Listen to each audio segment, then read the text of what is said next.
Good morning, friend. Welcome in Study Buddy channel. Myself, Professor K.S. Banker, and today I am going to discuss about the CPM example, which was asked in GATE 2014 paper in set number 4. The example is the precedence relations and the duration of activity of a project network are given in the table. This is the table. The total float of activity E and activity F respectively are, the option are A 0 and 4, B 1 and 4, C 2 and 3, D 3 and 1. Okay, and in the given data or in the table there are 3 columns here: activity, predecessor and duration. So according to the data, we will first start the example with help of network diagram. So I will just going to draw the network diagram. So here activity A and B, there is no predecessor. So just draw the activity network diagram like this. This is first event, then activity A, then activity, this is activity B. There is no predecessor, so both the activity will start from event number 1. This is event number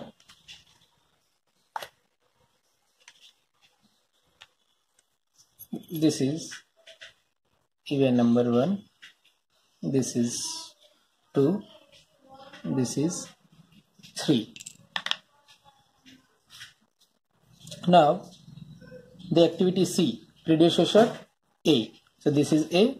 So from here just draw the activity C. So this is activity C. Then activity D, predecessor B. Okay, so this is predecessor B. So draw the activity D over here.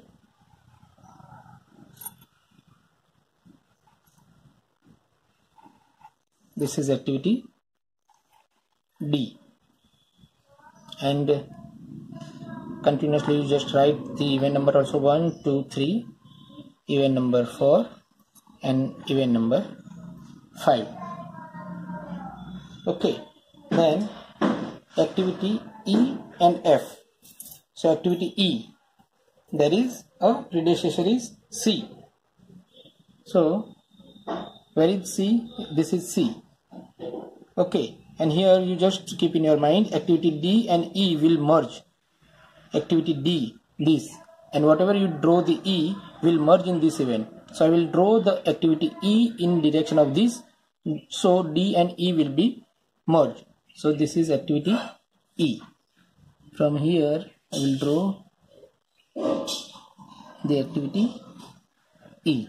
This is activity E. So here D and E both are merged in event number 5. As mentioned in this, D and E activity are merged.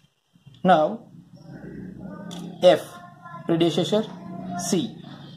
So here I will just mark the end event and draw activity F, predecessor C. So I will draw the activity F over here. This is activity F. And last activity is G, predecessor D and E. So last activity is G. So this is G, and the event number is 6.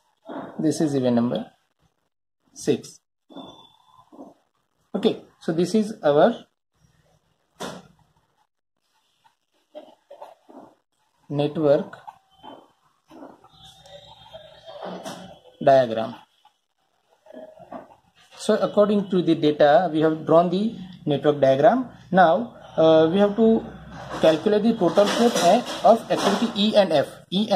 So for that you have to just determine the earliest start time and latest finish time. Now you have to just determine earliest start time and latest finish time over here. Okay, here activity A duration, activity B duration, activity C 2 days, activity D 3 days. Okay, I have just mentioned over it. And here in two block, in first block we have to write down the earliest start time, and in the another box we have to write down the here first earliest start time, and in the lower box latest finish time. So we know that the how earliest start time and latest finish time can be find out.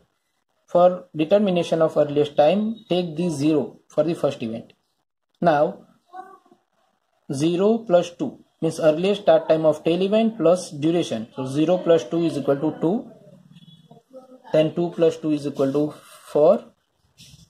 Then for this event 0 plus 4 is equal to 4.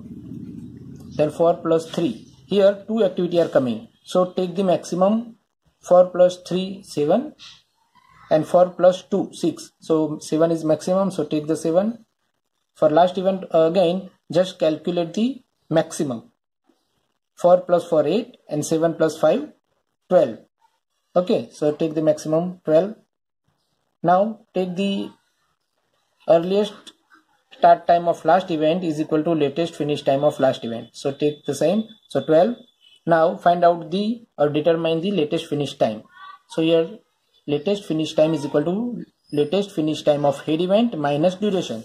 So 12 minus 5 is equal to 7. Here two activity are going, so two possibility are there. So take the minimum.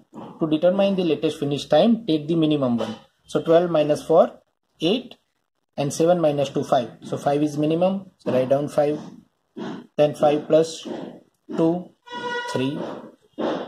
Then 7 minus 3 4.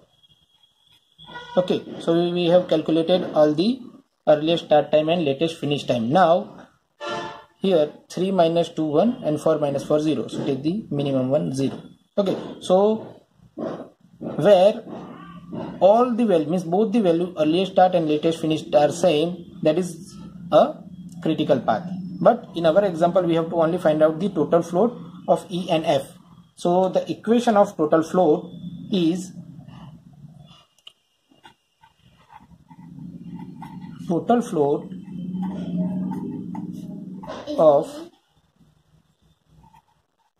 activity E is equal to latest finish time of head event minus earliest start time of I event minus duration.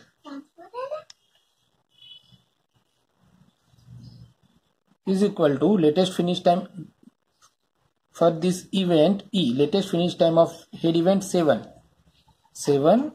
minus earliest start time 4 minus duration is 2. So 7 minus 4 minus 2 is equal to 1. And the total float of activity F,